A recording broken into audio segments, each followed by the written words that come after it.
Hey everybody, Jake here from Bearded Gear, and something exciting happened. um, in the process of one of the moves that I did within the last 5 or 6 years, my in-laws ended up with a box of kind of random stuff that they had on their property in a shed, and I had kind of forgotten about. Well, I didn't really forget about, but I had just kind of let go of to an extent. But recently I know they were cleaning out some stuff over there, and I asked them to look for this box because I knew there were a few knives from my childhood in it. And so as much as I didn't necessarily miss these knives because I want to like carry them, I thought it would be really fun to look through and see what some of these knives are and were. And so I've got a few knives. It's probably, I don't know, at least 10, some of which are fixed blades, some of which are folding knives, but we're just going to go through one by one and quickly look over what was in this box. And if there's something in here that you guys want me to revisit in more depth, then let me know. I can do that, but most of it will probably not be worth anything like that. So this is probably the nicest knife that was in there. I remember specifically buying this knife at a gun show. In fact, I think my dad bought it for me as a gift, but I picked it right then and there. And I was, I don't know, maybe 10 when I got this knife. And I remember the guy who was running the table talking about how a lot of police officers carried cat's knives. And I thought that was kind of cool at the time, so I wanted to have one. So this is a cat's backlock. And I don't know if Katz still exists or is still making knives. I have no idea. I don't know anything about this company in its current state. But it came in this nice leather pouch. Apparently the pouch was made in Spain. Let's see what we have here. So it has these nice wooden handles and this inlay here. It's got, it looks like a liner of either a darker wood or probably a darker wood, and then these brass components as well. Got bolsters, and it is a backlock, as you can see. But let's see. Katz, Chandler, Arizona, USA. So apparently it was made in the USA. Nope. That's funny. XT80, maybe that's the model number. Stainless steel, made in Japan. I don't know about you, but to me, it's usually a red flag when something is just marked stainless steel. I don't know if that was okay a long time ago when this knife was made, but now if you're going to mark a steel on a knife, I want to know exactly what the steel is. So maybe I'll do a little research and find out some more about this guy. I don't remember really carrying this knife much when I had it. It was just kind of one of those knives that I thought was cool. It does fit in my hand remarkably well, which is funny. It's got this nice groove here. Feels comfortable. It's got this rubber kind of, I guess what you would call like a thumb disc, basically, for opening. That looks like it can be removed. And then it's also got a nail nick just on the one side. So that's interesting. But apparently in my past, I owned a backlock. You guys know my secrets now. This is an interesting one. It's fairly nice. I have no idea what it cost when it was new. Again, no idea if they still exist or still making knives. Couldn't tell you. But there's that. Let's do, oh, this one's, you're gonna dig this. Ta-dow. This I also remember purchasing at a gun show. A lot of these are probably gonna be gun show purchases, but I was, I don't know, maybe 14 or so when I bought this one. This is a cheap sheath. Got some rust or something. It might just be something on the surface there. There's definitely some rusting on the edge. Stainless Pakistan. That's how you know it's good. Oh yeah, we've got all kinds of spots on here. This is a brass knuckles knife. Every 14-year-old needs to own one of these. Yeah, this is hilarious. It's got kind of an edge on it. Not an even bevel by any stretch of the imagination. Also don't know why they would cut this whole part out. You might be able to tell my knife preferences have changed from the time when I was in my early teenage years. So there's that brass knuckles knife with an eagle on the sheath. Is it a snake too, or just an eagle? It's like just an eagle. There's that. Probably not going to carry this anytime soon. Let's see. There's another fixed blade for you. I believe this was actually one of my dad's childhood knives. Like, he handed this down to me. Decora Solingen, made in Germany, DBGM. This knife appears to have taken quite a few edges, because I doubt it was this slender when it was first made. I don't see any other markings on it. This bolster or guard is wobbly, and it's got tools built into it. So we've got a file, and I don't know what that crab claw is for. Is that can opener or bottle opener? Maybe. Then we've got, what do we have here? A saw. That is not something I would trust to saw with at the moment, but it's there.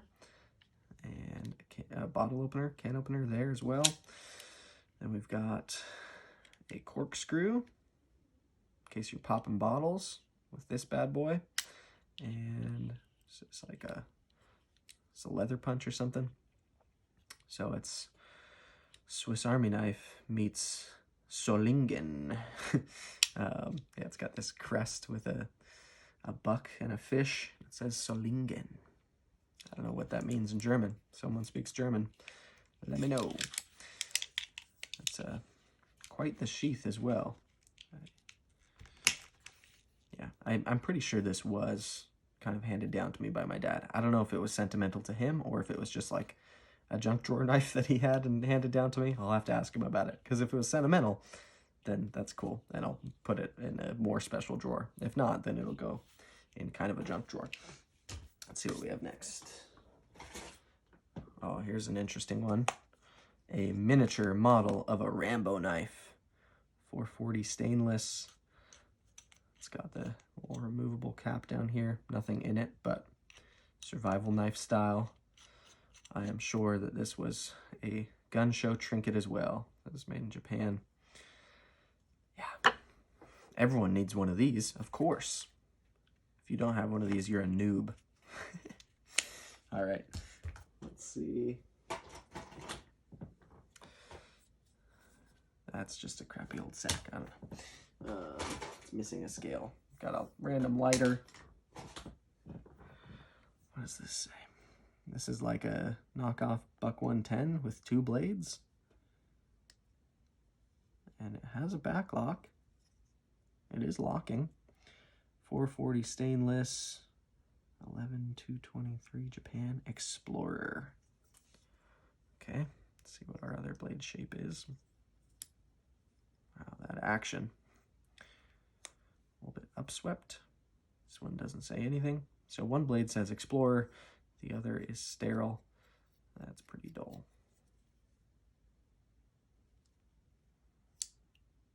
Interesting. So that one, oh, I guess that's weird. Did that go for the other one? Okay, so one of these is locking, one is not. This side's a slip joint, this side is a back lock. Cool. Let's see. Oh, here's a real nice one. This was probably like $1 or $2 at a gun show. Stainless, rust-free, China.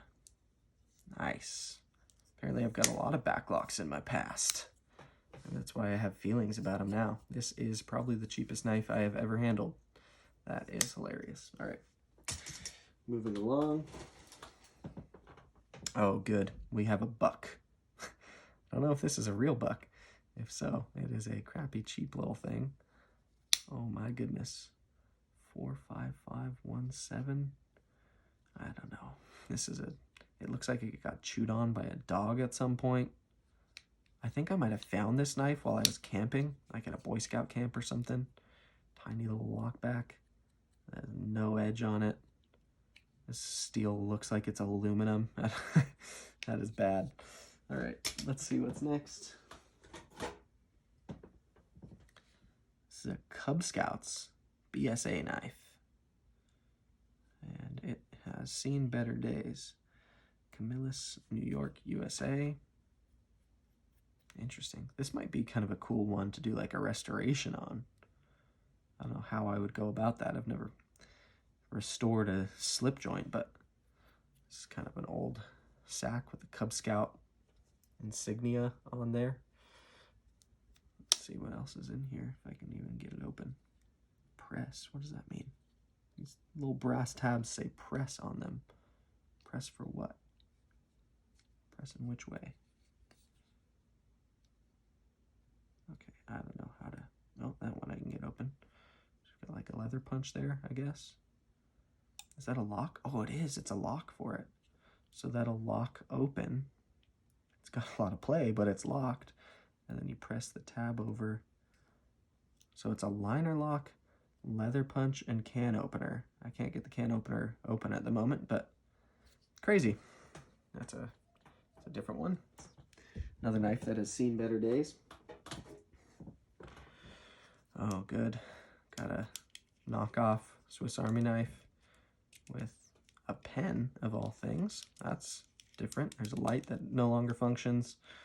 Some tiny scissors. Okay. And little blade. It's kind of sharp, actually. And what's this guy? And a file. Cool. All right. Oh, I was hoping this was in there. This is the first locking, like with a clip. Clip's no longer on here, but locking with a clip pocket knife that I ever bought with my own money. I think I was like 8 or 9, and it's called the Smith & Wesson Cuttin' Horse.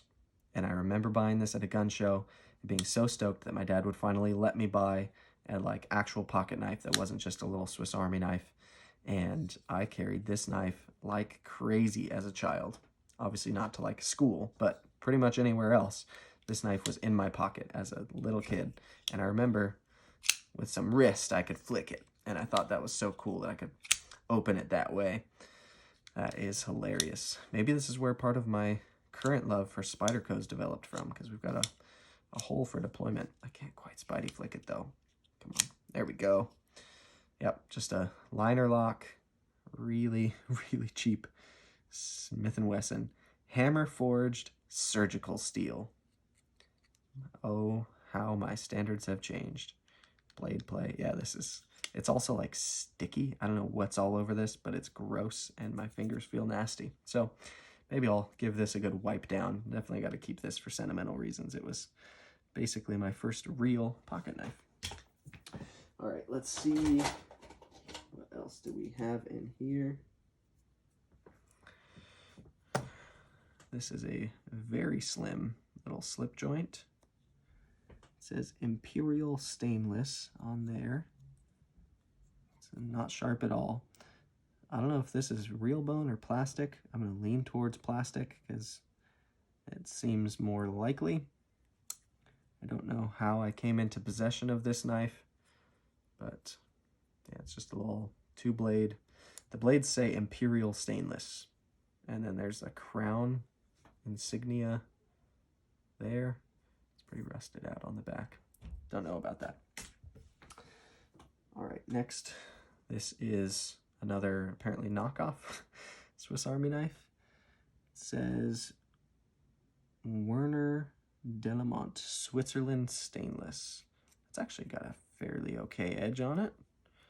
So this is going to be a file. Yeah, just a file. That's not a very good file if you ask me. And some scissors. Yep. And the scissors appear to function. So there's that. Let's see. Here's an interesting slip joint, 2 blades. What does it say?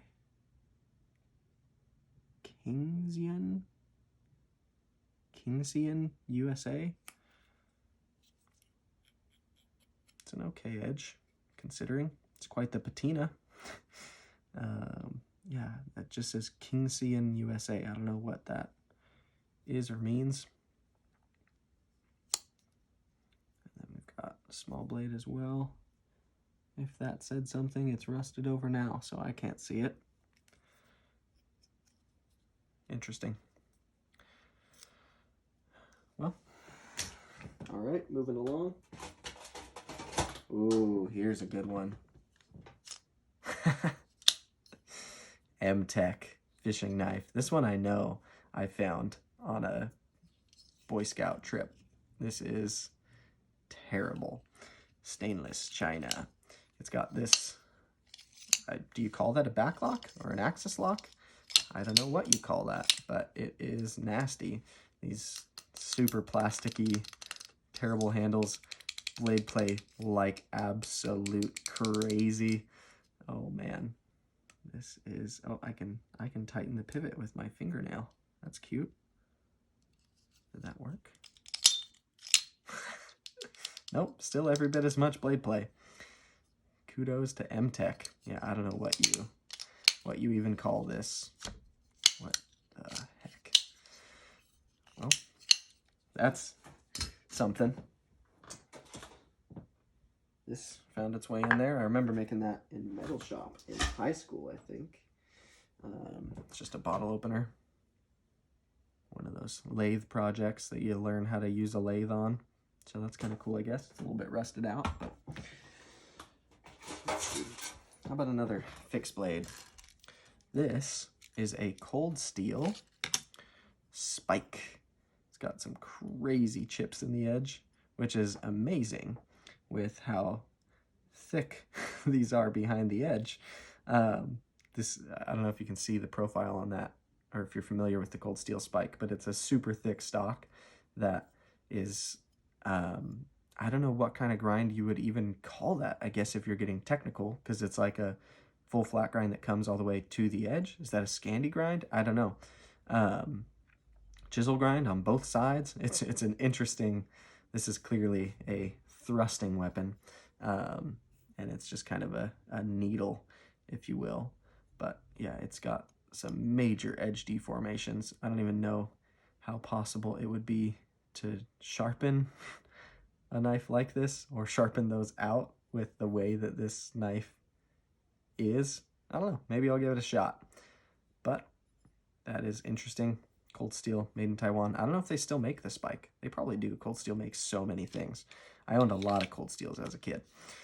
I always went to their parking lot sales, because I grew up in Ventura County, and they're there in Ventura, and it was a great chance to snag stuff like this for stupid cheap. This was probably a factory second that I got for like a few bucks. All right. This is the last folding knife. I remember my dad got me and each of my brothers one of these. This is a Gil Hippin design. Hippin knives, custom design. And let's see, 440 stainless, crafted in Taiwan. And you've got Hippin knives, maker mark there. Interesting. Tip down, right hand only. It's got this really unique, like, I guess you wouldn't call that an inlay, like an overlay that you can see through. I loved this knife when I had it. I'm missing a screw there and there, which is crazy. It's both sides of that barrel spacer. Maybe I'll see if I can clean this one up real well and find a couple of screws that fit. So that would be funny. It's actually got an okay action. I'm sure it's riding on washers. They're probably, yeah, they're Teflon. Weird. Yeah, it's got on the liner lock, there's like, so on this side, these scales appear to be aluminum to me. It's just the aluminum scale that's like hard coat anodized, I would assume. Might even just be painted. I don't know. Nope, hard anodized, HRC 50. So it's hard anodized aluminum scale on this side with the cutout there for this overlay thing. And then on the lock side, it's the same aluminum scale on top of what I assume is a steel liner. Weird. All right. Yeah, I don't know what year this is from. I think I got it when I was pretty young, maybe like 12 or something. So, I don't know. I'll have to learn more about this Hippin, but interesting blade shape with some recurve. It's actually pretty sharp. I remember when I opened this knife, I think it was for Christmas, I cut myself on it that morning. I had a nice little gash in my thumb from, I think I was literally like testing the sharpness like a dumb kid would, and cut my thumb pretty good. But there you have it, a Hippin knife. I don't know if you're familiar with him. Frankly, I don't know if he is even still around. But Gil Hippin, cool, bro. All right, let's see what else we have. Got a couple of cold steel training knives that my dog at the time chewed. R.I.P. I've got this dagger that came with it's like a plaque that you put it on, I guess, and put it on your wall. I think this was my dad actually gave to my sister. I want to say I remember this being like in her room up on a shelf, and she didn't really like care about it or care for it. And then at some point she was like gonna give it away, and so I saw it in her box of giveaway stuff, and I was like, no, I want that. And I don't think I've ever cut anything with it. It's actually fairly sharp. It's a little dusty, but double-edged. This is kind of a fantasy knife, which I have no affinity for anymore, but when I was a young teenager, I thought they were quite cool. Looks like it says United Cutlery, stainless, Taiwan. Design 2002. Let's see. Limited edition. Oh, it's numbered. 1359 out of 2400. So maybe this is the diamond in the rough, and this is worth $10,000 now because it's number 13. What did I say? 59? Yeah, that's a lucky number for sure. This is going to fetch a heavy price on Pawn Stars. Cool. All right, let's see what else we got. We're down to the last couple. Here I have a sheath with no knife that goes with it. Don't know what happened to that. I think this was a Marine Corps like fighting knife. There's like some dead baby spiders on it. That's cute. It's got a sharpening stone. I could salvage that, although I probably don't want to touch any of my knives with that sharpening stone. Yeah, there's that. Empty sheath. This, I think, is one that my dad gave to me as well. That was kind of from his boyhood. It's a little fixed blade. This looks like it's real antler to me. And stacked leather. That's kind of cool. Edge mark. Solingen, Germany. We've got another Solingen knife, whatever that means. It's an interesting blade shape. It's like all belly. I don't know what steel this is. Maybe 470 stainless. Is that a thing? I don't know. But it's actually an okay shape. It's pretty dull up here, but we've got some edge down here. This is cool. Something I'll hold on to. Why not? Fits the hand pretty well. I don't think I'm going to be like carrying and using this knife outdoors, but if it belonged to my dad when he was a kid, there's some sentimental value there. Certainly. Cool. What does the sheath say? Edge mark. I don't know who Mark is, but I found your edge. Solingen, Western Germany. All right, apparently Solingen was making some knives in Western Germany back in the day. If anyone knows if they still exist, let me know. Cool. And so I have two more things. This one's not a knife at all. It's another cold steel parking lot sale find. I think they called these a shillelagh. It's like an African weapon of some sort, if I remember correctly. Basically a club. So that's cool.